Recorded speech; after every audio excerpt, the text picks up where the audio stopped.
এত বাজার করে চলে আসলাম, দেখো দুটো হাতে দুটো ব্যাগ। তো চলো কি কি এনেছি তোমাদেরকে দেখাচ্ছি বাজার করে। হ্যালো বন্ধুরা, এই যে ঢুকে পড়েছি ঘরে। এইবার তোমাদেরকে দেখাচ্ছি আমি বাজার থেকে কি কি এনেছি। আর প্রচন্ড গরম লাগছে, তো রাখলাম একটা, দেখাচ্ছি তোমাদেরকে কি কি আনলাম। বন্ধুরা দেখো কি কি এনেছি। আমি এনেছি হচ্ছে 1 কেজি স্কোয়াশ। তোমাদের ওখানে পাওয়া যায় না, এর আগে তোমরা আমাকে বলেছিলে যে এটা কি সবজি। এটা হচ্ছে স্কোয়াশ, 1 কেজি 20 টাকা। এটা হচ্ছে মিষ্টি কুমড়ো হাফ কিলো 20 টাকা। 1 কেজি আলু এনেছি 40 টাকা। আর এনেছি এই যে লাউয়ের ডাঁটা শাক। আর এনেছি এই দেখো একদম তাজা ফুলকপি 50 টাকা করে কেজি। আর এনেছি তোমার হচ্ছে এই কাঁচকলা। এই যে কাঁচকলা এনেছি, কাঁচকলাটা খুব সস্তা পেয়েছি, 10টা 10 টাকা।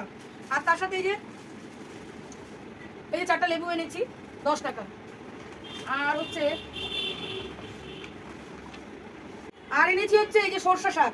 তো আমার বাজারগুলো কেমন হয়েছে অবশ্যই কিন্তু কমেন্টস করে জানিও। আর তোমাদের ওখানেও কি এরকম তাজা সবজি পাওয়া যায়?